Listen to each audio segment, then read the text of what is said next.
prosseguimento às nossas aulas sobre análise de variância multivariada, capítulo 9, nós falamos sobre os testes de hipótese multivariada, os 4 critérios que nós utilizamos. Agora vamos falar de comparações particulares, se a gente escolher um grupo de combinações lineares que a gente tem interesse em testar a hipótese, né? Combinações lineares dos parâmetros que nós desejamos testar a hipótese a respeito dessas combinações lineares dos parâmetros. Lembrando que nossos parâmetros são vetores, né? Então as combinações lineares envolveriam esses vetores e com diferentes componentes de p variáveis. Então, teste de hipótese a respeito de combinações lineares da matriz de parâmetros B do modelo linear multivariado são de muito interesse. As combinações lineares de interesse têm algumas restrições específicas em decorrência de a matriz X do modelo X possuir posto coluna menor do que o número total das colunas, o que implica, né, ela tem m colunas, o que implica que x' não possui inversa única nos modelos lineares relacionados com a análise de variância multivariada. Então, essas combinações lineares, elas são mais difíceis de serem lidadas quando nós lidamos com os modelos de posto coluna incompleto, né? Que é o nosso caso na análise de variância. Quando se trata de regressão, em geral, o posto coluna da matriz X é completo, então a x' vai ter inversa única e tudo fica mais fácil. Mas já no caso dos modelos de posto coluna incompleto, nós temos problemas para a aplicação dos testes. Então, aqui na multivariado, nós temos métodos particulares para lidarmos com isso. Então, as combinações lineares testáveis, elas são funções paramétricas de interesse, devem ser aquelas denominadas de estimáveis, ou seja, que possuem uma solução única. Então, serão estimáveis as combinações lineares que possuem uma solução única. Então, qualquer que seja a inversa generalizada que nós usarmos para obter as soluções, né, do nosso vetor de parâmetros, as combinações lineares escolhidas serão únicas, independente da solução utilizada. Então, o teorema apresentado a seguir nos possibilita determinar essas combinações lineares que são testáveis, que são funções paramétricas, né, consideradas combinações lineares estimáveis. Então, a estimabilidade é dada pelo teorema a seguir. Então, o teorema 1, funções lineares estimáveis. Então, uma combinação linear, a linha θ, nós temos interesse aqui um vetor de parâmetros, θ, desconhecido, e há uma combinação linear de interesse, né? Um vetor que vai fazer uma combinação linear de θ. Então, vai dar um valor φ, né, para essa combinação linear, que seria um valor desconhecido, que é uma combinação linear dos parâmetros θ1, θ2, θ3, etc., que são componentes do vetor θ, chamada de função paramétrica, por ser uma combinação linear do vetor de parâmetros, para o sistema consistente de equações a θ igual a y. Essa combinação linear possui solução única, ou seja, será estimável, se e somente se a linha vezes A menos A. O que é A menos? Uma inversa generalizada de A. Uma inversa condicional, uma inversa G2, uma inversa reflexiva, né? Uma inversa G4, que é a Marpin-Rose, qualquer uma delas, ou a condicional. A linha A menos A, né? Não a linha, A menos A, pré-multiplicado por A', tem que dar o A', a própria combinação linear. Aí, nós dizemos que essa combinação linear θ é estimável, porque ela é única, tem solução única. A solução do nosso sistema de equações lineares é a linha θ-chapéu, né? A nossa solução única, nossa função estimável. Então, é a linha θ-chapéu. Como a solução do nosso sistema de equações lineares consistente é uma inversa generalizada multiplicado por isso, eu tenho um vetor de soluções θ-chapéu. Estou usando chapéu aqui, mas é uma solução de mínimos quadrados qualquer, né? E usando uma inversa generalizada qualquer. Então, essa solução que será única é a linha independentemente da inversa generalizada que eu estiver utilizando. Não vou demonstrar esse teorema aqui, não demonstrei no meu livro, mas essa é a nossa regra, né? Esse teorema vai ser a nossa base para construirmos as nossas combinações lineares de interesse. Quem que será nosso A, né? Nosso A será essa matriz C que representará uma matriz G por M. M, lembrando que M é o número de parâmetros, ao número de colunas da nossa matriz do modelo linear correspondente.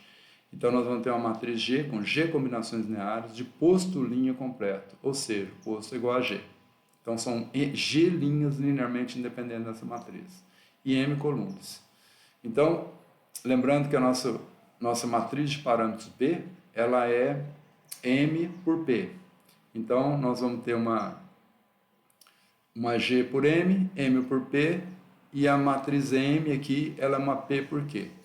E essa matriz M terá posto coluna completo, Q, que deve ser menor ou igual a P. Sendo M o número de colunas da X, ou o número de parâmetros que nós temos no modelo, e R o seu posto. R é o posto da X. Então, o nosso G tem que ser menor, o número de linhas linearmente dependentes das nossas combinações lineares, obviamente tem que ser um menor igual ao posto, né? Esse RK aqui é o rank da matriz X em inglês, rank, e que significa posto da matriz X em português.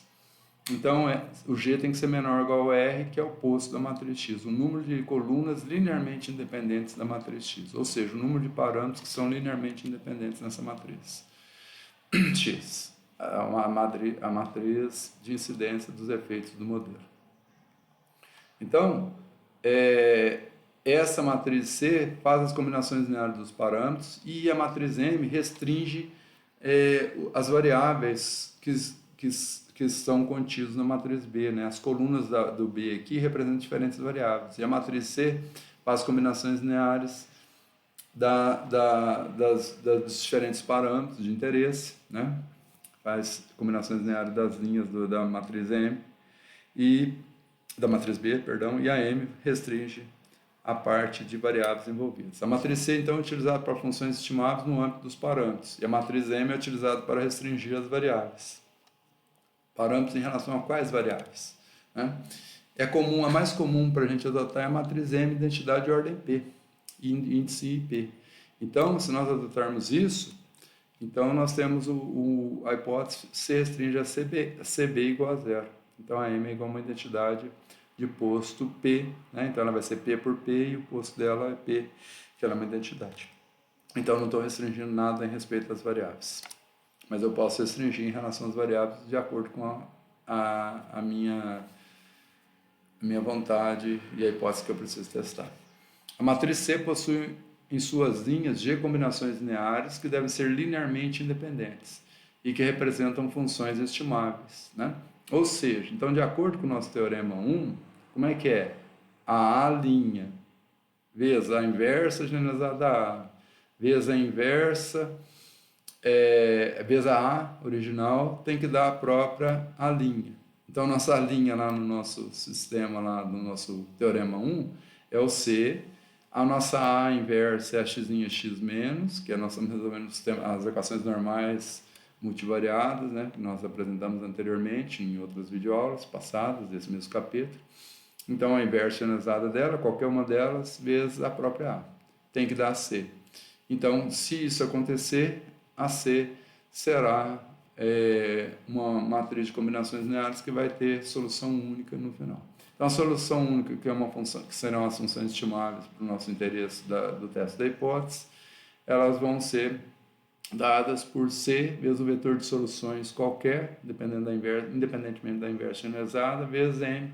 Então, nós vamos ter as nossas soluções únicas de interesse, dado por essa operação matricial aqui, com B sendo a solução do nosso sistema que nós já aprendemos a obter lá atrás. Então, podemos utilizar uma aproximação Q quadrado para testar a hipótese de interesse, que é essa, mas não vamos apresentá-la porque tem um teste de razão de verossimilhança exato para essa hipótese. Então, para fazer isso, a gente cria as matrizes de somas de quadrados de produtos relativos à hipótese e ao erro. Então, nossa H vai ser dada pela nossa solução, né, nossas funções estimáveis, solução do problema particular com a escolha de C e de M apropriada, transposto, essa conta aqui, o núcleo, né, uma inversa generalizada desse núcleo, é CX' inversa generalizada, vezes a C transposta, vezes o C, B chapéu, M. Fazendo essa conta aqui, nós vamos ter uma matriz G por G, né? Lembrando que G é menor que o posto total, né, que é o R, grau de liberdade total, o número de colunas linearmente independentes da X. E o nosso matriz de erro não é necessariamente a matriz residual R anterior, porque ela vai depender da M. Então, ela é dada por isso. Aqui é um projetor, I menos X, X', X inversa generalizada, X', I menos isso dá um projetor do nosso modelo completo. Y' é nossa matriz de dados transposta, vezes Y, então vai fazer uma forma quadrática generalizada até aqui, pré-multiplicado pelo M transposto e pós-multiplicado pelo M. Se o M for identidade, isso aqui vai dar uma matriz igual a nossa R lá. Então, essa parte aqui é exatamente o nosso R do modelo linear, obtido de outra forma, tá? Então, usando projetores. Então, essa aqui é a nossa solução, a nossa matriz do resíduo do modelo completo. Então, que nós obtivemos lá atrás por reduções, né? E se a M for identidade, a E vai ser a própria R. Caso contrário, nós vamos ter restrições nas variáveis e a E vai ser uma matriz diferente. Os graus de liberdade da H é G e da E é o número de parcelas menos o posto da matriz X, que é o mesmo grau de liberdade do resíduo anterior.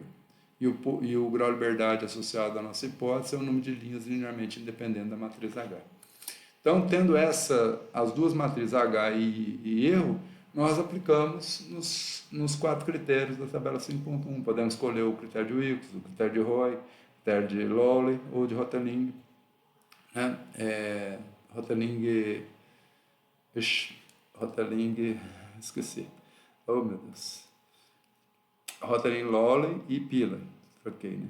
Eu juntei o Lowry com... por isso que não lembrava. Hotelling, o Pila e o Hotelling, Lowry.